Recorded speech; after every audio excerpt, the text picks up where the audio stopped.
Edition of AM Minnesota. We have got a delightful program for you today. Not that we don't every day, but we've got guests in studio from South Central College today. Judy Schultz, who is the Dean of Liberal Arts and Sciences at South Central, has been on the job for just a few months here in Faribault.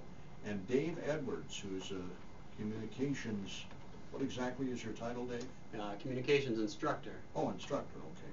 And you've been there since Since 2000. So it was almost right. 15 years. That was about a year off. But when you first got here, we were chatting before going on the air.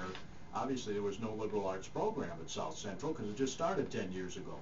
Yeah, we were a technical college, and so when I got hired here, I was being hired as a communications instructor.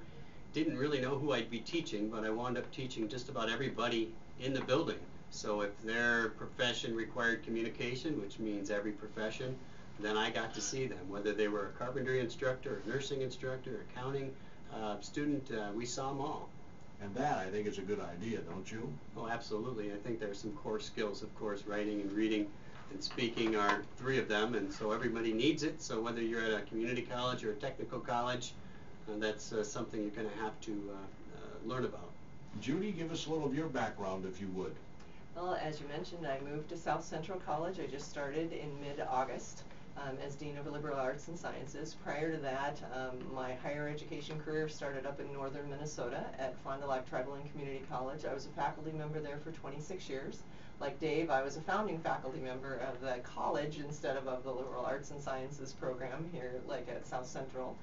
And I was a faculty member there for about 26 years, and then I did a year of administrative work at Rochester Community College, Community and Technical College, and then was fortunate enough to have the opportunity to work here at South Central as the Dean of Liberal Arts and Sciences. Has it been going well for you? It has. There are definitely interesting pieces of working with the college. The faculty is very talented, the students are wonderful, and we have two beautiful campuses, one here in Faribault and one in North Mankato as well. Yeah, the expansion here in Faribault was a godsend, wasn't it, Dave? Yeah, it's amazing. We really needed a facelift, and it's not just exterior. I think the outside of the building is beautiful. It's got a different round shape, so I think it gets looked at more than it used to. But the insides are really what is the difference. And if you've ever been to the old technical college and you've been to the college today, you're not going to get lost, but you're not going to see anything really familiar. Just about everything is redone. And really needed it. It had more of a high school feel to it before, don't you think?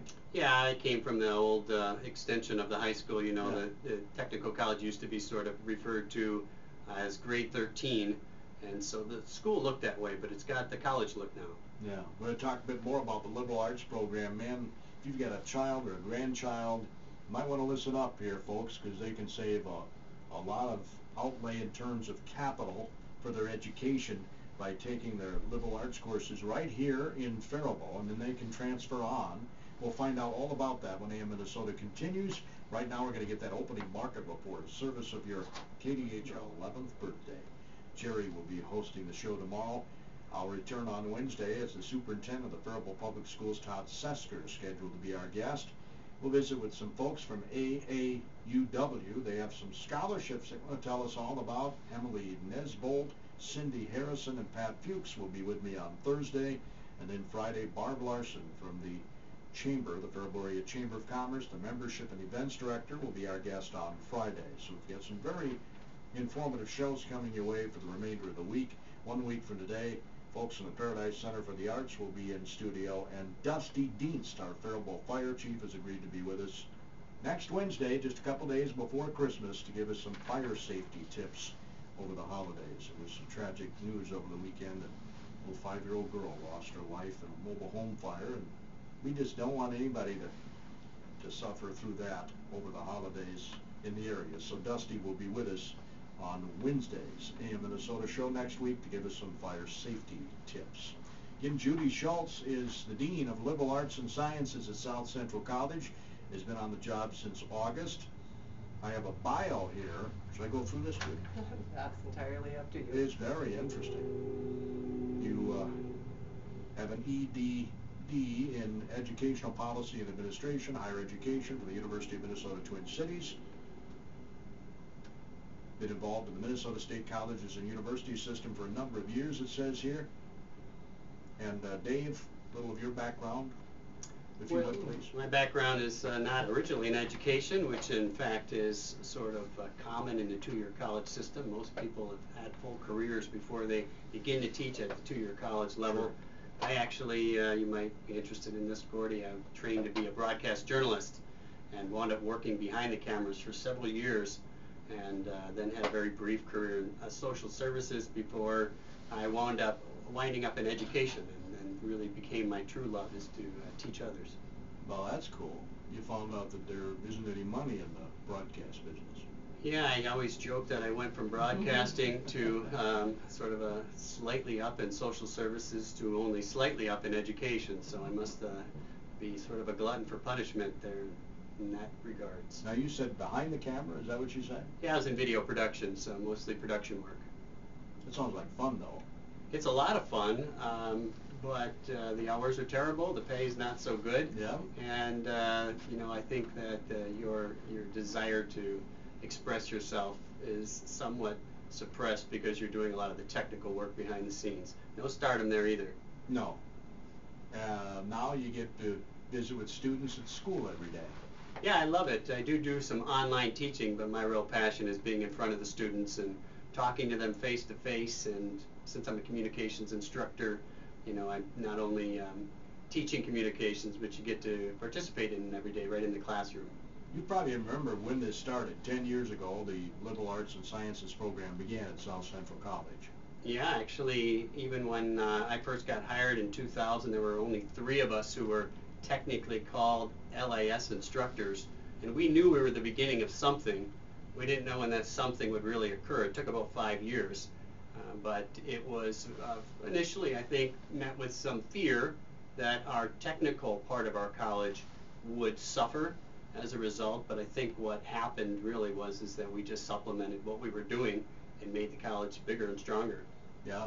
And we were talking a bit before going on the air, you've lowered the average student's age in the process.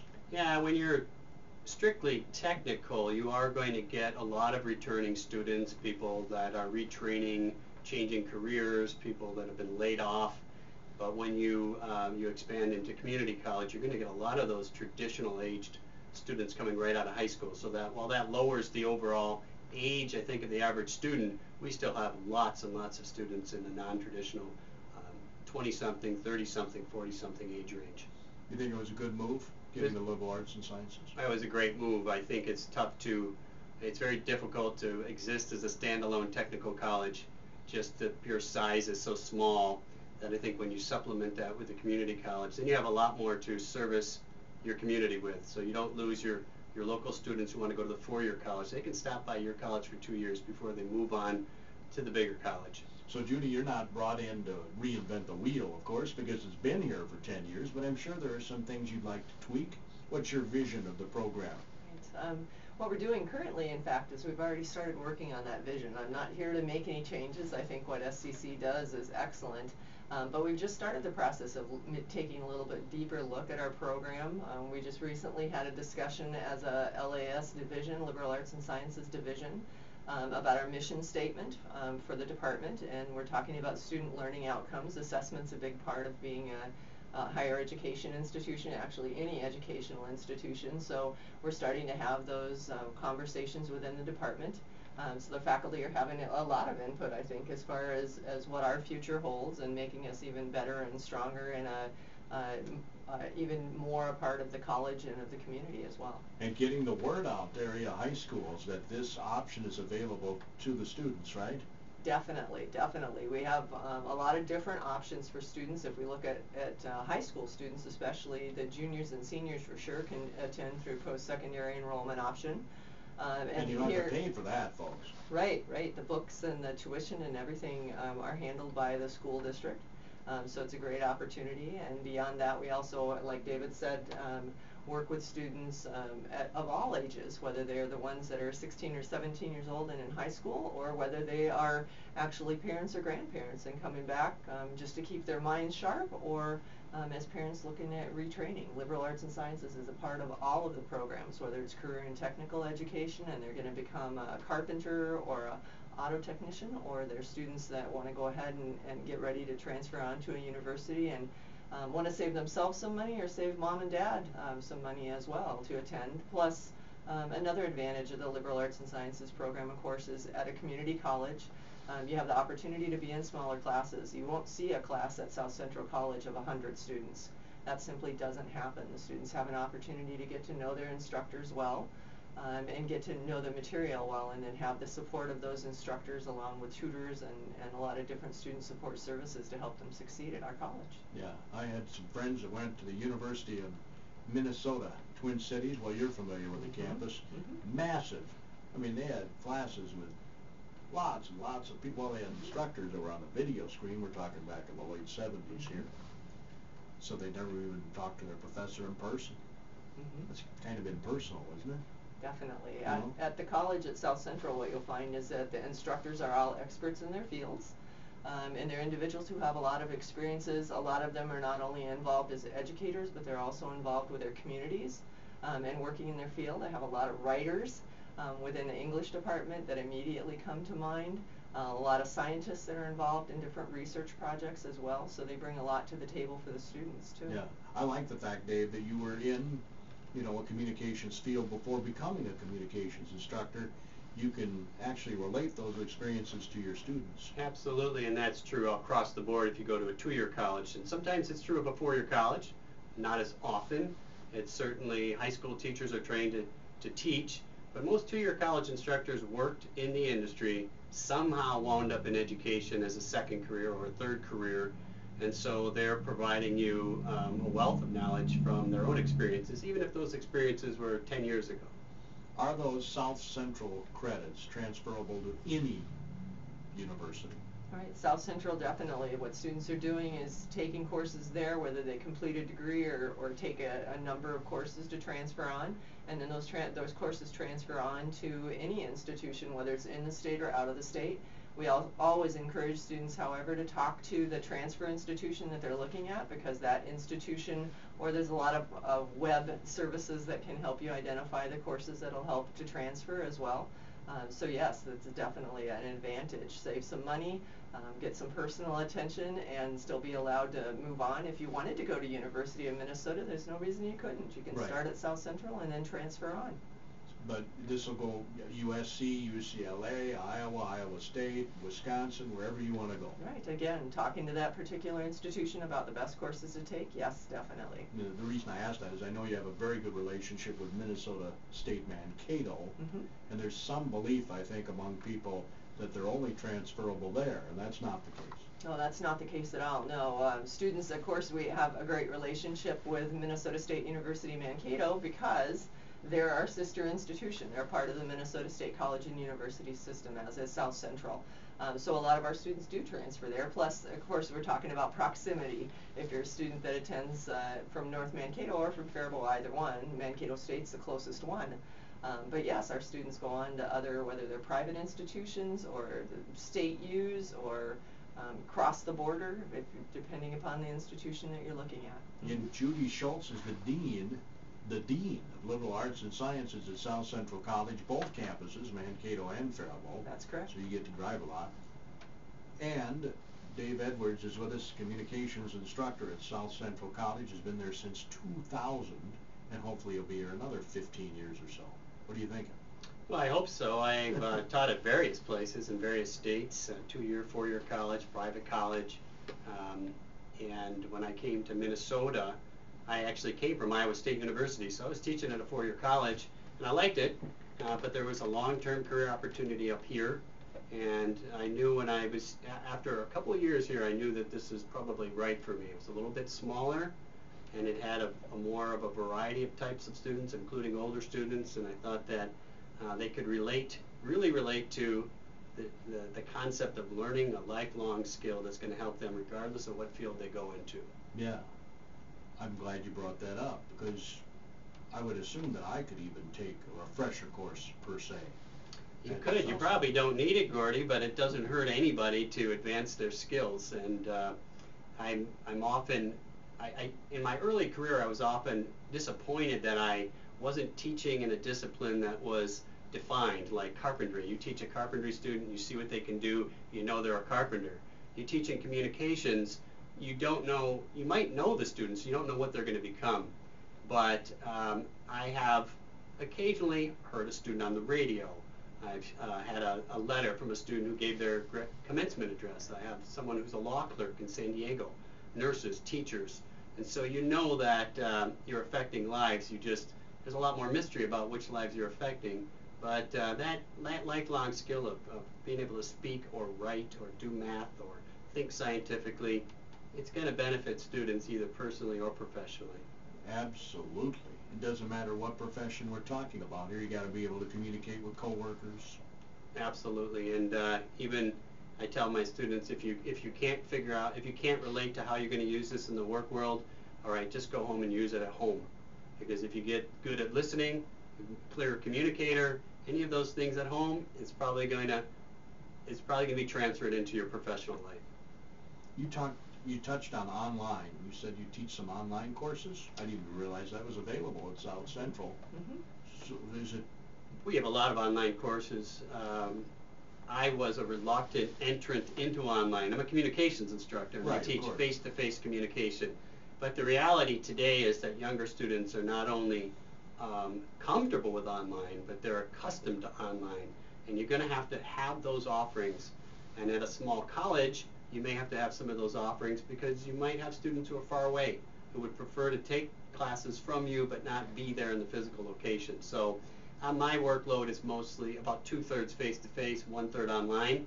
But the more I do it, the more I enjoy it. It's a challenge for me to teach communications online, but it can be done, and it can be done well.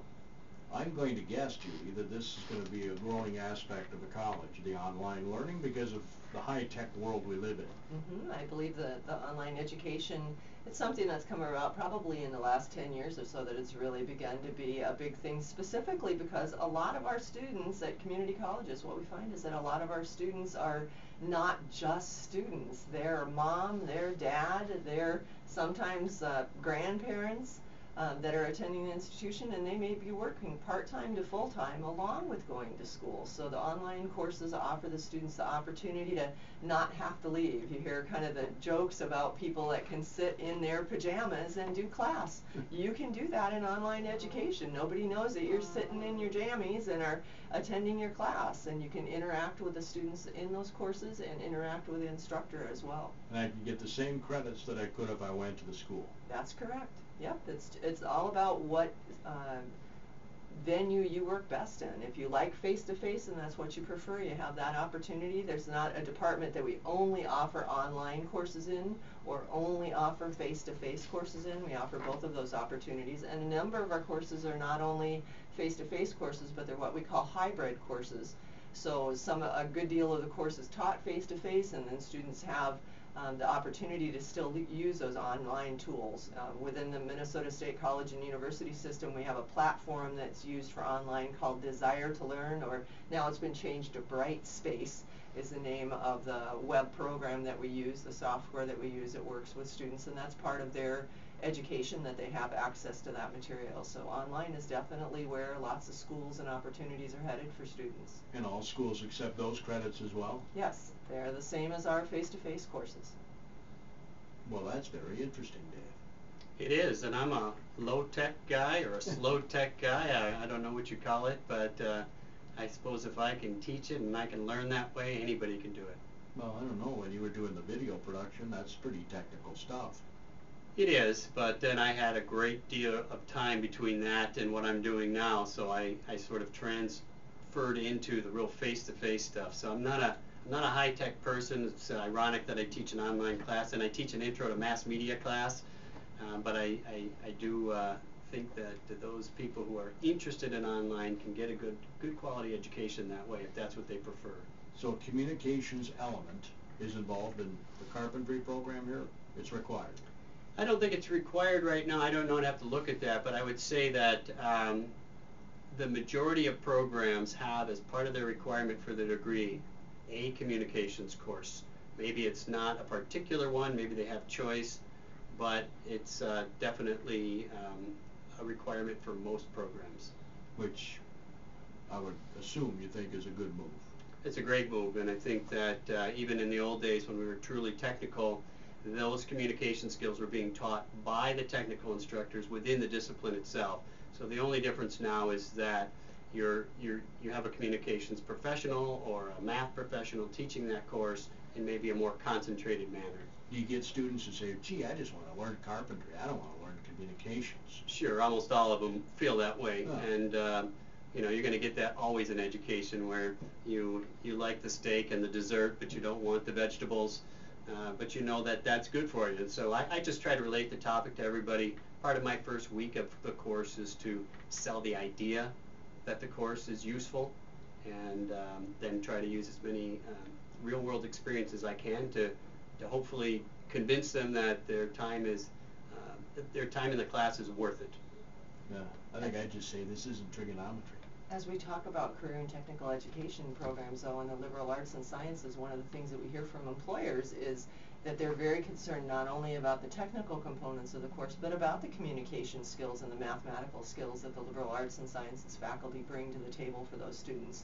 So most of our instructors, if not all instructors, make that connection between whatever the career and technical education is that the students are getting, and how those skills, those writing skills, math skills, communication skills, will only enhance their skills as a career and technical education student as well. I visited with some employers who say that's the #1 problem in hiring these days. You know, you look at some of the spelling on resumes and stuff. Right, definitely the communication skills, writing skills, mathematical skills, you can't go wrong. You have to have those things. It's not just about the career skills. You have to have a marriage of both. These young people are so used to texting, and they use kind of, you know, little shorthand in their texting, and they put that on a resume. Yeah, it's sort of a necessary tool to speed things up, but it develops some bad habits if you try to apply them to, you know, professional correspondence. It doesn't work very well. Yeah, so those are some of the things you remedy in class. We talk about it, that's for sure. I think sometimes students aren't always convinced because they're only interacting with people of their own age, and it seems to be okay with their own age. But the great thing about a two-year college is you usually have somebody a little bit older in class who can reinforce what you're saying, and sometimes it's easier to understand it and believe it from a classmate than it is from a teacher. Judy, we talked about saving dollars, and it's tough because every college is different. Can you give me an example? Just give me some idea of how much can be saved going this route, getting your liberal arts from South Central and then going on somewhere else. Well, if we compare the average cost of a year at South Central College compared to a state university, even here within the Minnesota State College system, we're looking at South Central costing about $5,400 a year for a full-time student, and the university costing about $8,000. So we are talking about a good deal of money that students can save and still have the courses that they need through South Central to transfer on to a university. So they can save themselves a lot of money. And again, I think it's not just about money. It's about the courses transferring and about those smaller class sizes and the opportunity to work with an instructor rather than a teaching assistant. There's definitely a good pathway through community colleges into the university system. And some students need the community colleges to help them get ready and be ready to jump into that university after completing their AA degree. And I like that enrollment options. Yes. Availability. That's just for seniors, right? Juniors and seniors, actually, and in some situations I believe it stretches down into 10th grade, but the high school counselors should all have information about that, and certainly students are welcome to call South Central here in Faribault, or at North Mankato if that's your situation, to find out about post-secondary enrollment option. It's definitely something parents want to be aware of. College is expensive. It's worth it if you look at all the information out there about lifetime earnings and how those increase because of a college education. But I know parents are always looking at what it costs to attend college, as well as are the students that are paying for it themselves sometimes. Yeah, we have record college debt now, so we need to think of some remedies, and this sounds like a perfect one right here at home. Hey, thanks, Judy. I appreciate you coming in. Hope you have a good drive home. It's raining pretty hard out there. Thank heavens it's not snow.